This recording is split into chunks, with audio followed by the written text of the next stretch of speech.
Let's go ahead and begin. Perfect. Appreciate that. Good evening, everyone. Welcome to our NESTA Earth and Space Education Hour. My name is Enrique. I'll be facilitating today's NESTA workshop.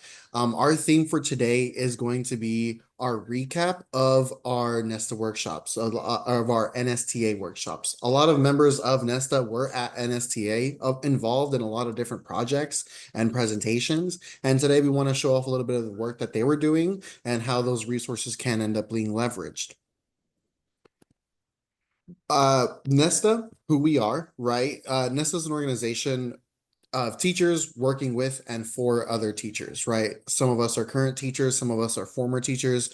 But what we're trying to do is develop a community of professionals in this earth science space and being able to offer benefits to our membership through, for example, our webinar, access to our premier journal, the Earth Scientist, monthly e-news letters that go out, community building that we can do through Facebook, and most importantly, advocacy for all, right? Professional organizations live and breathe through advocacy in a lot of these different ways that we can support the people in our community, in this case, Earth and space science educators, right?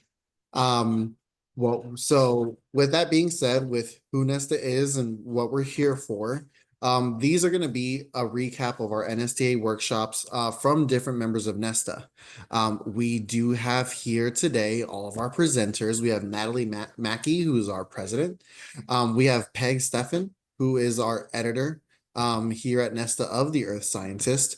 Missy, who is our secretary.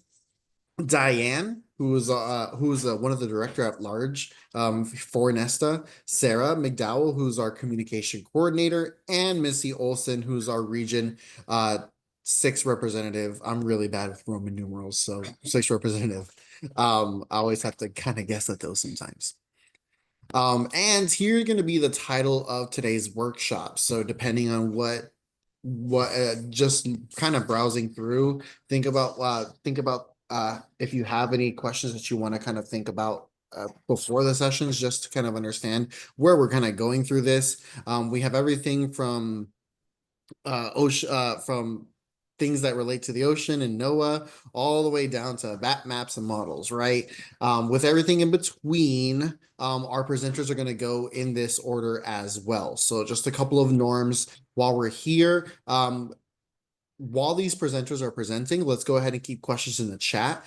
We do have a lot of presenters to go through today, so just so that way we can kind of maintain the momentum through, put questions in the chat.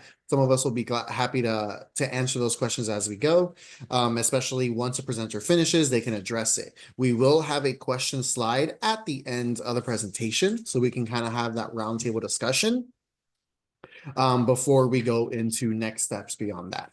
That sound good for everybody? Fantastical. I'll go ahead and start with Natalie. Natalie, like we agreed earlier, I will drive, and you can go ahead and have the mic. Thank you so much, Enrique. So in the chat, if you're interested or if you would like to, this workshop that I'm kind of presenting here today in a very obviously abbreviated form because it was a 1-hour workshop. It was our opportunity to collaborate with NOAA. And so for us to highlight some of NOAA's resources that we all use and enjoy using in my classroom. I'm personally a high school chemistry, environmental science teacher. So these are some of the resources I use and some ideas about how to use the NOAA Ocean Services resources. So I have in the chat put a link to the folder with the original PowerPoint that we gave at NSTA, as well as other resources that I'll refer to in here. So the workshop started with the idea of phenomena-based education. I have been translating my educational curriculum to more phenomena-based instruction, which has really been going on in terms of setting the scene, having the students make some sort of connection to the story that they're doing about, and having them go through different parts of the inquiry stage or in the investigative stage to kind of pull apart what they believe and compare it to what they already think they know. Go ahead, Enrique, you can go to the next slide at this point. So if you see my slides, I kind of just riddled them with a lot of links. So because really what we were highlighting is some of our favorite tools that we use. So if you could press play on that movie, the first one here that I have that I use. So to kind of back up, once we've established a connection, we were looking at about how global climate change is impacting our homes. And the workshop kind of took participants through the process of, yes, listening to our example, but also perhaps thinking about their own example of their own phenomenon. So the workshop actually started with one of our members, Diane, who's from Hawaii, talking about how the coral reefs have changed in Hawaii over time and why that was important to her community. So into this warming world, this carbon pump handle, if you've not seen it before, is one of my favorites. Let me just throw it in here. If you've not, as I said, I was surprised that people had not seen this. Um, that's the YouTube. You can download it anytime you want. So you don't have to have the students go on YouTube, and I've put it on my laptop, certainly. And I've had students actually look at this over time. You see there's different components on it where there's a geographic map. There's two dots, a red dot and a blue dot. And the red dot is in the northern hemisphere, in Hawaii. That's the Mauna Loa data set, where as opposed to the blue dot is Antarctica. And I think, Enrique, you're probably gonna have to start it over again when this has gone over because it's just about done. But actually, it's about halfway done. So what's kind of cool about this is it kind of does an interactive up and down seasonal thing. And you have a discussion of why the seasonal impression of carbon dioxide in the atmosphere is much more amplified in the northern hemisphere compared to the southern hemisphere. This data here, the data set I have the students investigate comes from the Global Monitoring Laboratory, that you can get not just carbon dioxide data, but other greenhouse gases such as nitrogen dioxide data. But later on, this video actually goes on and expands out to paleocarbon data and looking at the ice cores, so forth and so on. So it's a great, I teach AP Environmental Science, but this is a really nice investigative tool to get the kids to think about the inputs and the outputs of the carbon cycle. Okay, Enrique, go ahead to the next slide. And as I said, we are definitely fast forwarding through these a lot more than we would have liked in our workshop. So the main story that we were telling was about coral bleaching. And one of the other tools that I use in my classroom and that the kids enjoy is podcasts, podcasts that have already been made. So in this case, these are podcasts that have been already made from NOAA, the NOAA podcast. Now we all know a lot of times there's podcasts that are made either from NPR or NOAA. They're way too long. So what I typically do is I take them and I'll edit them by time using simply a QuickTime player or I'm on an Apple or my GarageBand, and I'll edit them down to what I think my students can tolerate for a homework assignment, or perhaps a introductory listen to at the beginning of the class, which is usually a maximum of 2 to 5 minutes. That's pretty much it on the podcast that I have kind of learned to have them before they kind of tune out. The podcast for NOAA has all the transcripts available. They're pretty easy to download. They're available for free download. There's different versions of them. And so during the workshop, I shared one of my edited podcasts with the audience, and then also showed if I do it in class, I'll often put a bank of PowerPoint slides that I kind of manually go through while the podcast is playing that have some visuals for them to look at. So I've done one with coral bleaching and I've done one with the permafrost. So they can actually look at what permafrost is and look at the drunken trees up in Alaska, so forth and so on, as the podcast is talking about them. You can go ahead to the next slide, Enrique. The next thing that I created for my classroom, the AP curriculum, AP Environmental Science curriculum is very content heavy. But regardless, all of us have to kind of bring content to our students, and I'm always trying to figure out a different, more interactive way for them to engage in content. So I have been found a lot of success with using cards. Like, so you're sort of gamifying it a little bit. And so in this case, I have produced a set of cards about coral reefs. So in this case, they needed to know some content about coral reefs from my specific classroom objective, but they don't need to know everything about coral reefs. I'm never going to assess them on everything about coral reefs, but instead I want to give them, once again, the background to the story. Like if they were going to a museum, you need to have that background in order to understand how the changes are happening within the phenomena that the kids are going to kind of pull apart. So in this case, the card set is in the Google Drive that you're welcome to access that I had created. I'm going to give you a little bit of information about how I created the cards, but I had two different activities that we went through today. One was just about the coral bleaching, or sorry, coral reefs in general, in terms of zooxanthellae and all the information about how coral reefs are similar but different than other ecosystems. And it wasn't important for certainly our participants to know everything about it, but they each sort of in a table took one of the cards, and then I gave them a prompt, which is today I either discovered about or feel more confident about. So whatever card they got, they basically revealed, did they just learn something, or did they affirm something that they already knew? So just giving them those two prompts ahead of time really helps the whole engagement activity. They're simple. Kids respond to them very well, and the participants respond to them pretty well because they're pretty straightforward. The second card activity I often do for review, sometimes for initiation of content, is a sorting activity where the students are given a bunch of cards and they had to sort. In this case, the sorting was the cards about either ecosystems of coral reefs, and that's defined essentially why coral reefs are important to humans, or what are the threats of the coral reefs. So they are, in this case, very casually looking through the information and engaging with it. So it's either as, once again, a review or an initial introduction. So you can go to the next slide. So how did I make these cards? I used ChatGPT. And Enrique, we were just talking about the fact that we like ChatGPT. Well, and then does have some certainly educational strengths, and helping us in the classrooms is one. And so I took information from NOAA Ocean Services, and I basically said I was going to make a card or consolidate the information. I said I wanted to adapt it for 8th grade reading level, and I wanted to shorten it less than 60 words. And then it said, sure, please provide me the text. So go ahead to the next slide.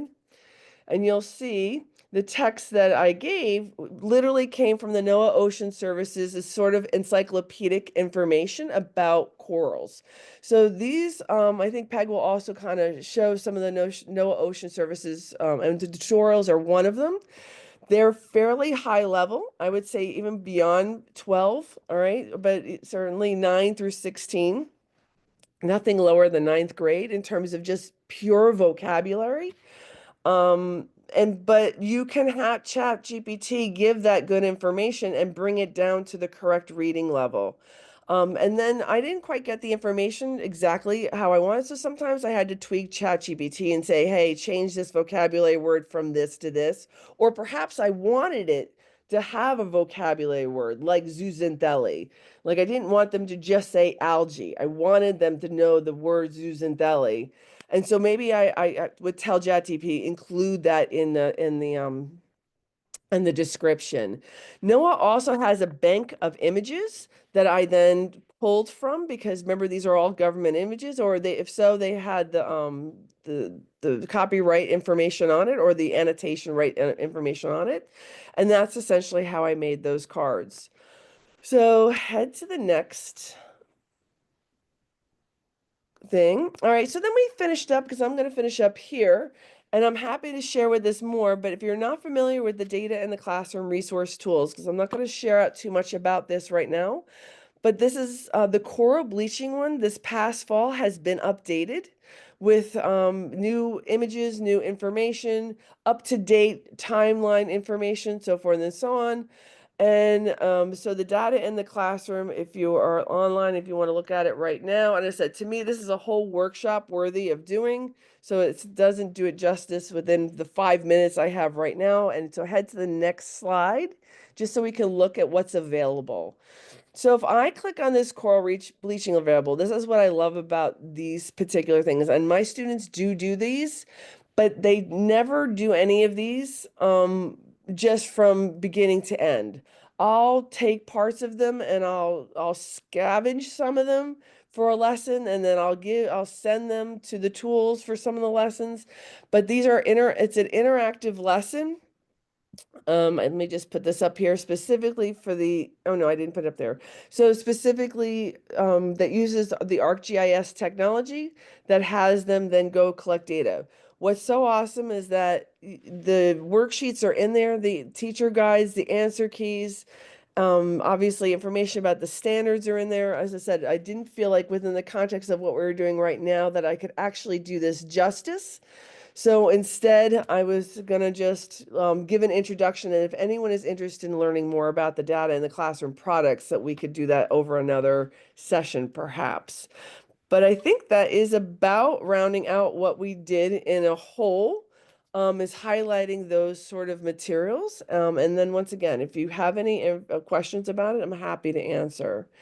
Enrique, I'm going to pass this on to Peg. I believe the next slide is Peg's. Yes, it is indeedy. So, Yeah. Peg, this is Hi, going to be well, your presentation. Go for it. all right, we'll just continue talking about the NOAA resources. I'm going to specifically talk about the National Ocean Service resources, and actually the next few slides have to do with resources and materials that were presented over 3 different workshops at NSTA. And so we'll kind of go through them quickly. Because there's lots of links and you can, peruse these at your leisure later on, but just Enrique, go to the next slide. We'll just kick it off with the resources called Modeling Marine Ecosystems. This is virtual reality. I hope you'll check this out. Your students should love this. This is a fairly new resource. It's online, especially the ocean food webs and observations and models. Both of those have a virtual reality interface that is very, very interesting to students. There's lots of options for making choices in changing the parameters of the food web or the observations and models. And the one on predators and prey does kind of take a look at population dynamics. And this has been well regarded. There's teacher notes, there's worksheets for the students, but I especially want to point out that this uses a virtual reality interface that the students will really be attracted to. Enrique, next one. Beat the Uncertainty was a simulation that we actually did during the workshop that we did this. It's a simulation game in which the teams of people take on the roles of citizens and policymakers, and they have to make decisions on a coastal city. You get 75 credits to spend. Whether you use your credits wisely is determined by roll of the dice and see what kinds of climate change or severe weather impacts your city gets. And then you find out if the choices that you made in your city actually turn out, to be a good thing. We preface this particular game with about a half an hour of talking about sea level rise, which is a very big issue for many coastal towns in the United States and around the world. And so there's a lot of information about sea level rise in the presentation that accompanies this. And so the game has been very well received, and we've done it with a variety of audiences from middle school to college and above. So would really suggest you take a look at this one, especially if you are in a coastal area. Enrique, next one. Teak and Tom Explore Earth is a brand new video series. There are 5 videos that kind of focus on the interaction between Earth, atmosphere, the ocean, climate change, and taking a look at, what is the difference between weather and climate, for example, and ending up with, yes, our climate is changing, and what can we do to help? There are 10 lesson plans that go with these 5 short videos. That's intended for upper elementary to middle school. The 10 lessons, there's 2 lessons for each video, and it's been well received. And in fact, the video series is up for a Shorty Award in 2 different categories. And so we're hoping that they win. These lesson plans really focus on the 5E format and try to get the students to understand some of the intricacies of how atmosphere, ocean interact together, and talking about things like atmospheric rivers and where does your water come from, and what's the amount of water that's available, fresh water available on Earth for the humans to use, and then taking a look at severe weather, taking a look at how we understand what's going on in the ocean, how we understand what's going on in the atmosphere. There's a lot to dig into, and I hope that you'll check this one out. Enrique, next one. So Natalie just talked about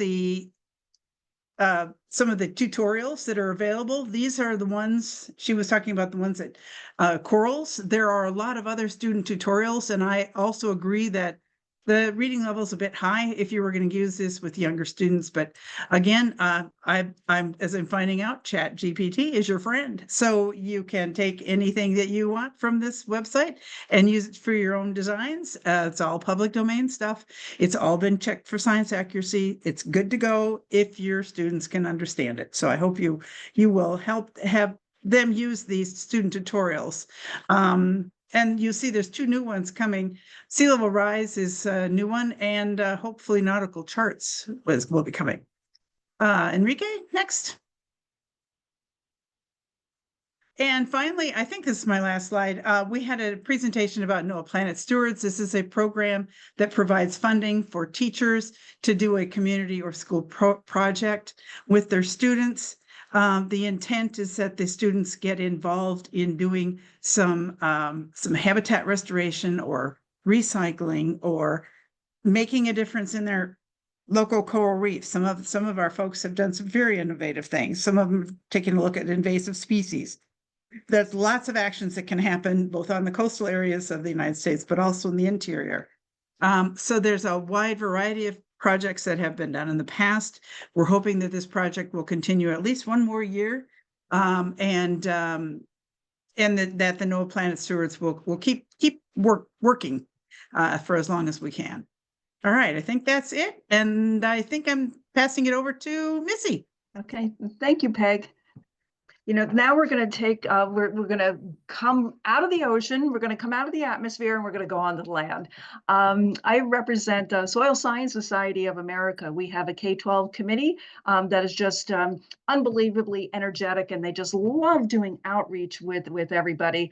And so each year we do a presentation related to soil science, and it changes from year to year. So any year that you come to NSTA and you visit our session, you'll find that it's going to be different content, and this year was no different. So joining me during the webinar were 4 soil scientists. Clay Robinson, who is an independent soil scientist who does a lot of contract work. Wally Udumwami is also a soil scientist, and he does really interesting environmental work, like working with issues around wastewater treatment and its impacts with soils. Melanie is a professor at Mary Washington University, a soil scientist there, and James Montgomery is a soil science professor at DePaul, and each one of them participated in the webinar. Next slide, please. So what we covered were a number of things. I'm just going to jump down to the pieces that are germane for this little overview. We started off with 4 pillars of sustainability and used that as our kind of our thread that went from one part of the webinar to the next. Then we applied that to the trouble with the lead legacy, soil and culture, soil and water resources. And then we let everybody go after we shared some really cool connections with resources, et cetera, et cetera. So right down there in that yellow box, you see that that's where you can grab all of the resources. And so instead of building a folder this year, we decided let's just put it on the website. and let everybody grab it there. And it kind of gets you to the Soils for Teacher website and see everything that we house on the website. Next slide, please. So to start us off, Melanie provided an overview of the progression from the Millennial Development Goals to the Sustainable Development Goals. And she outlined the 6 SDGs that would then outline them and describe them. And then she connected them to the 4 pillars of sustainability, to soil health. And then we grounded that, as I said, for the rest of the workshop. And you can see that little Venn diagram over to the right. What we had the participants do was trying to come up with connections, any connection that they can between soil, soil health, soil science, agriculture, to one or more of those particular pillars. And of course it was, and they did a fabulous job. The people in the audience did a fabulous job, and just filled, we had a huge poster-sized version of this, and it was filled with all kinds of Post-its. And so that just kind of oriented people to the connection between soils and everything that's in our lives. And so, as I said, that grounded us for the rest of the workshop, and you'll see it pop in again and again. And then Melanie got into discussing the trouble with the lead legacy. We know that in the past, the gasoline in our cars was leaded gas until we transitioned over to unleaded. Well, it left a legacy surrounding on all of our land. And it's probably heavier in some areas than others. And we also know that there's lead paint, there's lead in batteries. Lead has such a need in our society, but there's also some negative legacies that come along with it. So we do have the positive uses of lead, but we also have its impacts, pollutant as an impact. So what Melanie did is she actually walked us through some of these issues and how they kind of fester themselves. And then she also showed us different inexpensive, accessible testing kits, one for water and one for soil. Okay, next slide, please. And then after she finished that, what we did is that we discussed, everybody hands up in discussion, how do these connect to what we see in that Venn diagram? How does it connect over to soils? From there, we got into soil and culture, and that's where James schooled us first on the difference between soil and dirt. Yes, there is a difference between soil and dirt. And then he introduced us to the connections among soil, literature, music, art, and he even provided numerous examples of each.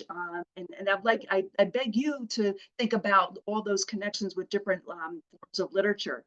He even sang for us A Piece of Dust in the Wind to kind of really get us into thinking about those connections with culture. The takeaway is that he challenged the attendees to come up with a language using clay tablets and different symbols. And then what they did is they made their own little language, and they shared it and tried to figure out what people were saying across the room. Next slide, please. Oh, no, I'm sorry, don't go. Next slide. This is good. This is good right where we are. After James finished and reflected on his work with the 4 pillars, Wally and Clay transitioned us into the environmental connections with soils, and in particular, soil and water quality. In the discussions of environmental sustainability, they mentioned that, we typically talk about clean air, or the trees, and clean water.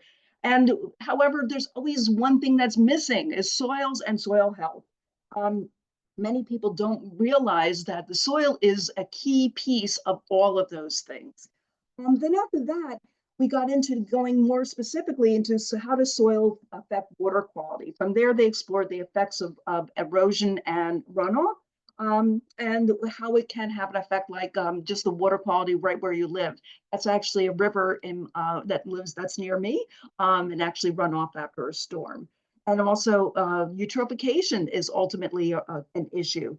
Next, they demonstrated ways to prevent erosion runoff, whether it be urban, suburban, or rural, and which in most cases, the solution is to cover it with vegetation. And this was modeled, you can see in that picture there in the bottom right, was modeled with an activity that was designed by the organization and is available on our website. Next slide, please. And finally, to wrap it up, what I did is I walked the attendees through finding resources on the website. And so the first arrow on the top is pointing to where you can find your state soil booklet. We have a state soil booklet for every state, as well as some of the outer islands. And so I encourage you to take a look at that and get to know the soil that's in your backyard. We have the second arrow moving over to the right is on lessons and activities. And that's where you can find a database that we created with soil activities. And you can actually search for a particular grade band, standard, et cetera, et cetera. And then over at the end, that's where you're going to find the NSTA resources all listed there with a number of other resources, outreach materials, et cetera, et cetera. We have a flagship high school level soil book, and we have a teacher guide that goes with it. The soil book, it costs a little bit of money, but the teacher's guide is free for you to use. All the slide decks, quizzes, and everything that goes with it. And with that, I'm going to pass it over to our next presenter, which is Diane.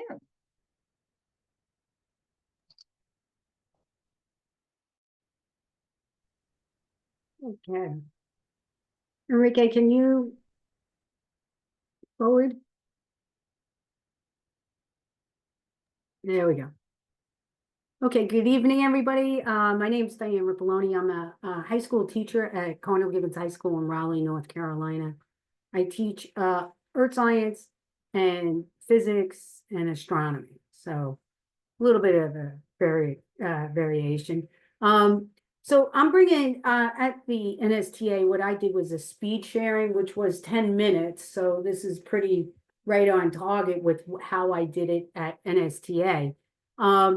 So I presented a lesson from the American Meteorological Society, which I'm a CAT teacher, a certified teacher for.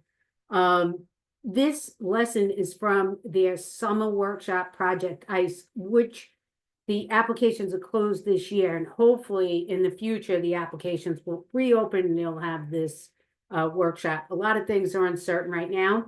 However, we are moving forward with various lessons, and I do have the opportunity to share all these lessons. So tonight, I'm going to share Journey to the Poles, Empowering Climate Literacy in K-12 Classrooms. And this kind of goes along with Natalie when she talked about paleo climatology. That's what this brings up, core samples, and how we can use core samples as proxy evidence for climate change. Enrique, you can change. So I'm going to go through that. That was the goal of the presentation when I introduced it to teachers, was to introduce them to a lesson module. And what it was before we can understand climate literacy in the poles, we need to know about the region. Not many students understand the Antarctic and the Arctic, the difference, what are the differences between the two, and what stations, the stations that are on the Antarctic for various countries and stuff, what research they're doing. So I wanted to equip teachers with an understanding of polar climatology and geography, and also show them how to integrate climate and ocean science with NGS standards, and to use data analysis. And that the main data analysis we are talking about in this lesson is ice cores. And at the end, I give you a website where you can go and actually have students create their own ice cores in the classroom. So why ancient climates? Well, ancient climates is where we're getting all our climate information. We're getting all the changes. We go back. Coldex, which is one of the organizations that's looking for the oldest ice. So what they're doing is drilling as far as they can in the Antarctic to find the oldest ice. Because in those ice cores, we can find data such as gas bubbles for carbon dioxide, and other materials that will help us understand what happened in the past and that climate, what was the climate like? Okay, forward. So how they do this, the activity, they use the Antarctic map from National Geographic. Now, where I found this map was on Amazon. So a lot of times I just shopped on Amazon to get this map.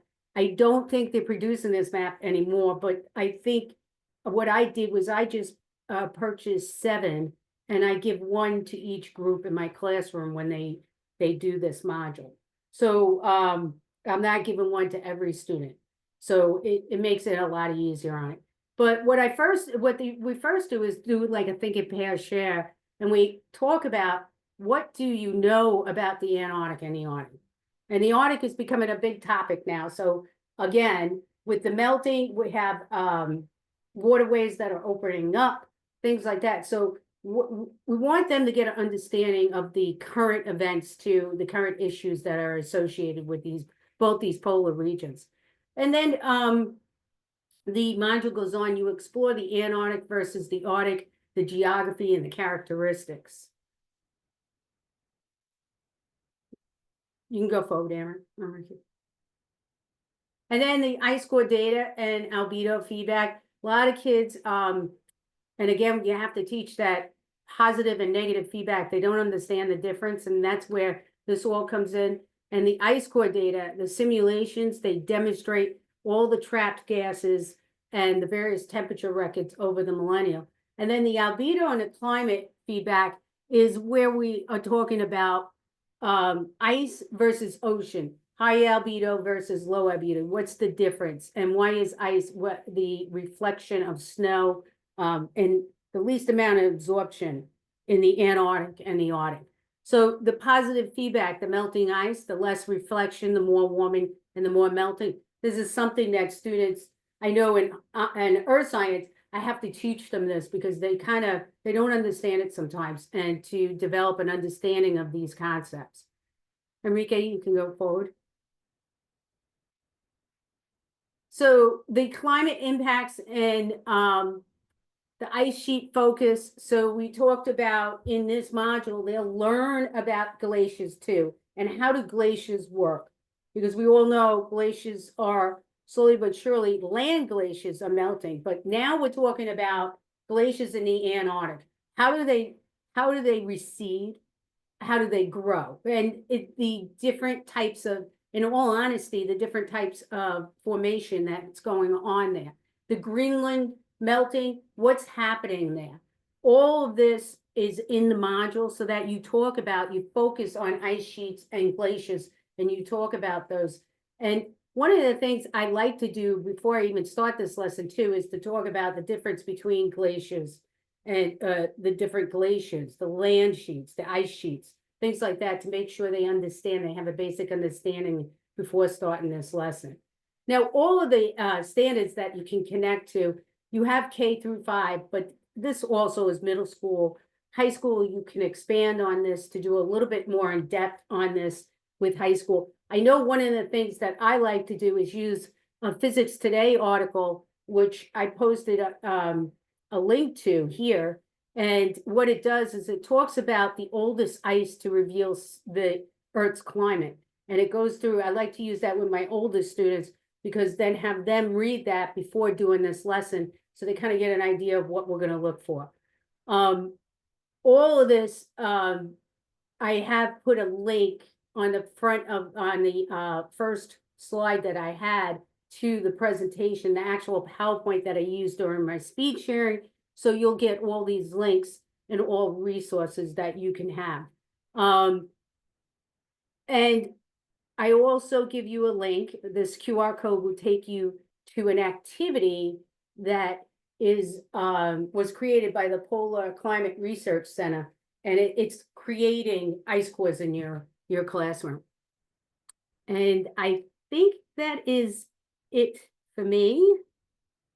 Am I correct, Enrique? And Sarah is next. Yes. Yes.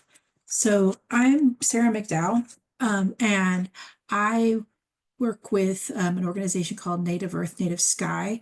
It is an organization housed at Oklahoma State University, where we co-create middle school science lessons that are rooted in traditional Native stories.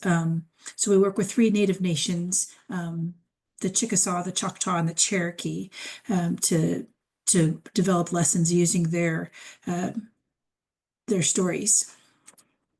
So if you want to go ahead and advance the slides. So the presentation I did at NSTA was really just an overview of how our curriculum process worked and how we developed that. And so part of that, so we started off just telling about our organization, and one of the things that the weekend before NSTA, we were unfunded by NASA. We were a NASA SciAC program, and we have been unfunded. We're still funded by Boeing, and we're still supported by Oklahoma State. So, so we are continuing, at least for, I don't know, for hopefully for a while. But and one of the reasons we started the Native Earth, Native Sky started was there was a need. There was a need very evident in Oklahoma that we needed to connect our Native students with science. They were very disconnected. There's a very low, I think it's 0.02% of students of graduating with engineering or science degrees in Oklahoma are Native, and there was just a way to reach students and have them become more engaged. One of the things that we've worked on to do that was use the idea of two-eyed seeing and place-based education as just a foundational framework for our curriculum. And then during NSTA, we walked through a lesson, Tushkan Wallow, and then we did an activity where participants created a lesson, and I had different stories and traditional books and stuff, and looked at the science that was innately part of Native life. So that's an overview of the presentation. Go ahead and advance the slide. So I do want to say a little bit more about the idea of two-eyed seeing. Two-eyed seeing is the idea that was proposed by Elder Marshall, a Native man up in Canada, and it's the idea that you viewing the world with your Indigenous eye and your Western eye, and having them blend together to create the whole story and the whole picture. And we really try with our curriculum, the goal is to really blend the traditional ways of knowing with Western science. And for everybody, the curriculum's not made just for Native students. And so we want every student to see the science and the science knowledge within the traditional stories and the traditional ways of knowing, and have that become a part of their science content. And so one of the things I have is, I'm just gonna, I don't tell the story very well, so I'm gonna read the story, and it's Tushkan Wallow. It's about two boys that lived long ago. This is a Choctaw story. And when the boys were 4 years old, they conceived the idea that to follow the sun to see where he died. So the next day, when he was overhead, they started to follow him. But that night, when the sun died, they were still in their own country where they knew their hills, the rivers. Then they slept, and in the morning, when the sun was up again, they once more set off to follow. And thus they continued for many years to wend their way after the sun on his course through the heavens. Long afterwards, when the boys had become men, they reached the great expanse of water, and the only land they could see was the shore upon which they stood. Late that day, when the sun died, they saw him sink into the water, and then they passed over the water and entered the sun's home with him. All about them they saw women. The stars were women, and the moon was sun's wife. The moon asked the brothers how they had come so far from home, and they told her of the many years that they have followed the sun. The sun asked them the sun asked them whether they knew their way and to return home, and they said no. So he took them to the edge, and they looked down upon the earth, but they could not distinguish where their home was. So sun asked them why he followed him, and it was not time for them to reach heaven yet. And they replied that their only reason to follow the sun was their desire to see where he died. a large buzzard was called by the sun, and the boys were placed on his back, and the buzzard then started down towards the earth. The clouds were midway between heaven and earth, and above the clouds the wind never blows. As the buzzard flew from heaven to the clouds, through the clouds, the brothers could easily keep up their hold onto him. From the clouds to the earth, the buzzard was blown about in all directions, and all reached the earth safely, however, and the boys could recognize the trees that stood about in their old home. When they rested beneath the trees for a while, an old man passed who knew their brothers, and he continued down the road and finally met the boy's mother, and he told her that the boys had come home. She hastened to greet them. Then they all went to their mother's home, and the brothers told her of all they had seen. And so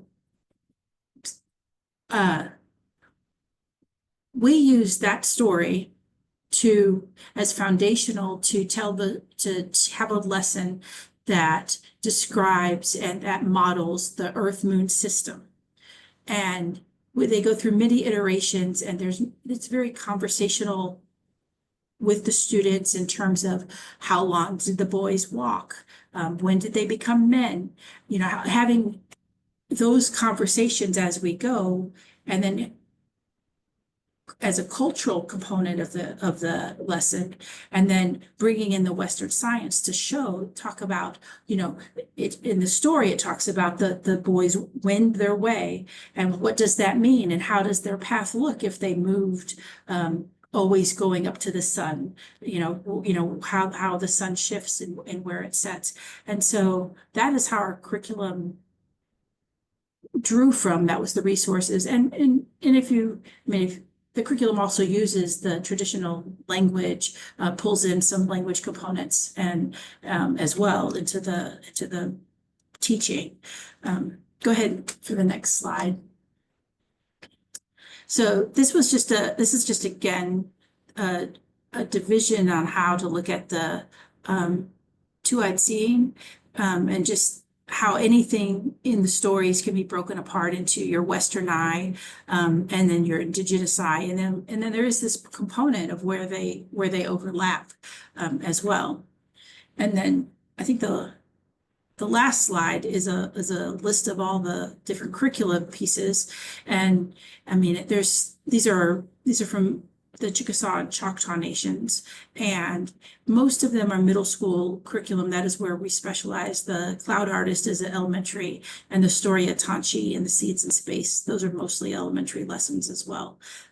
But they're 5E lessons. They're NGSS aligned. They're also aligned to Oklahoma standards since we are housed in Oklahoma. But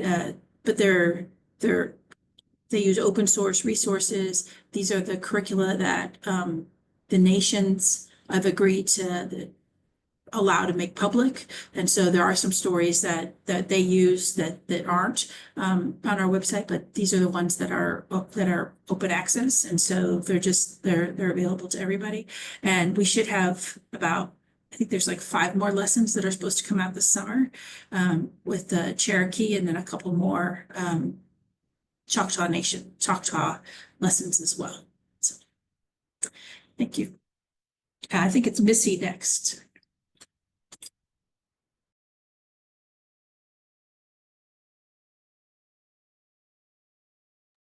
This is a different Missy. Missy Olson and Jocelyn Miller aren't able to join us this evening, but they prepped a few slides for us to share what they've shared at NSTA. So you're going to receive access to the slide deck in PDF form. So you should be able to access the information in the QR codes and all the links. And let's go to the next slide and kind of get everybody started with what Missy and Jocelyn shared. So first off, Missy and Jocelyn both shared this one, and they started off by saying bats can be found in all 50 states and are distributed across all 100 counties, but over half of those species have experienced significant decline. Bats are the only mammals with winged flight and are natural pest control, consuming up to 1,200 mosquitoes in one night. Some consider bats to be biodiversity indicators, meaning their presence or absence can indicate ecosystem health. In this session, participants were introduced to methods for collecting presence and absence data using bioacoustic monitors. Then they analyzed quantitative county-level data to create a visual heat map of the state bat biodiversity. Resources included standards-aligned lessons, interactive and printable student pages, slide deck presentations, and audio-video files. The activities included in a lesson aimed to ensure students can recognize the role of sound in communication and feeding among nocturnal species, analyze and interpret bioacoustic data, pitch, and time, to determine bat species' likely presence or absence, obtain evidence from quantitative data samples to identify biodiversity hotspots in their state, compare land use data and bat biodiversity data to predict how humans may impact bat populations across their state, and propose a solution to support local bat biodiversity. So that was one presentation. Let's go on to their next presentation. They were busy at NSTA. So they also presented during this session on mapping to conserve biodiversity. Participants worked in teams to determine which land in their state would be best to set aside for biodiversity protection. To determine the best place for conservation, one must consider existing land use, species protection, richness, and rarity. The activity linked includes analog species cards and maps, which provide students with resources for decision making. Guided note-taking sheets and student discussion guides help students communicate ideas, devise conservation solution, reach a consensus, and evaluate the work of their peers. The link also includes a 5E lesson plan that teacher suggestions, with teacher suggestions on engaging students to foster more inclusive inquiry. The challenge generates ideas and interest in biodiversity, data analysis, and mapping tools. It aims to raise student awareness of conservation issues and approaches to place-based conservation through a small set of research-based resources, including the Half Earth Map. The lesson plan provides a structured framework but encourages teachers to modify and extend the activity to meet their classroom goals. Okay, that's with that presentation, and let's move on to the next one. And then Missy presented this. An essential scientific and engineering practice is having students develop and use scientific models, but it can be challenging to facilitate to ensure students' effective engagement in modeling. This workshop demonstrated how to model with students in different formats and for various purposes. Modeling can be utilized in a classroom to assist students in making their learning visual and communicating science information. Engaging in modeling can also enhance student engagement and sense making. The modeling process can also serve as formative and summative assessment. During the workshop, teachers engaged in various types of modeling that they can implement in their classroom. All the information presented was based on research, and the activities and information can be utilized in middle school and secondary disciplines. And that wraps it up for Missy and Jocelyn. I'll pass it back over to Enrique.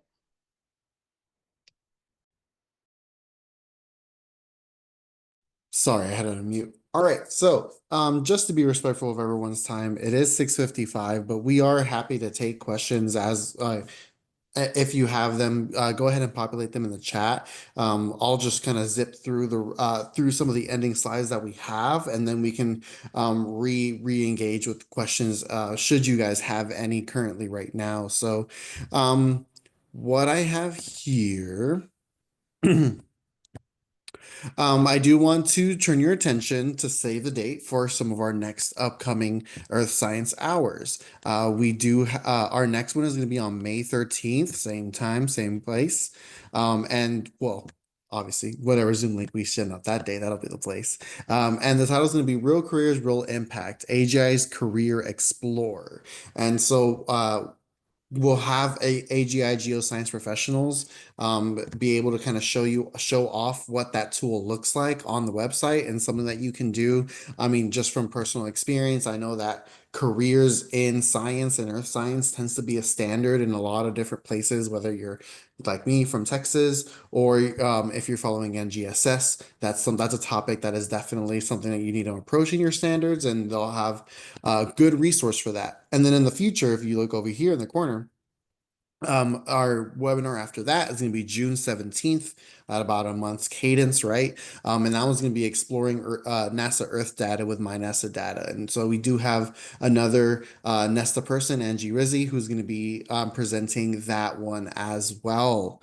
So thank you. We are here for questions, but thank you so much for attending. On this slide, we also have different things like our QR code that's on here. Once you get the slides in the email from this presentation, you can go ahead and scan that QR code, bookmark it because there might not be something on there yet. However, we will be uploading a lot of these webinars and the resources from them onto that page, and so that's why I want you to make sure that you do star it so that you can have access to that later as well. And there's a ton of information on this page, and so it's definitely worth combing through as you get these resources and as you find them either posted or in the follow-up email that we have after this presentation.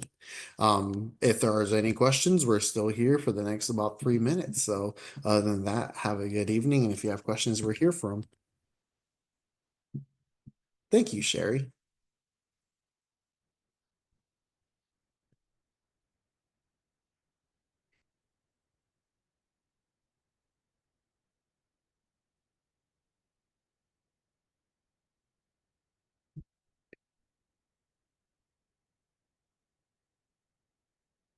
You're welcome, Rob. I'm glad to be able to show you those directions.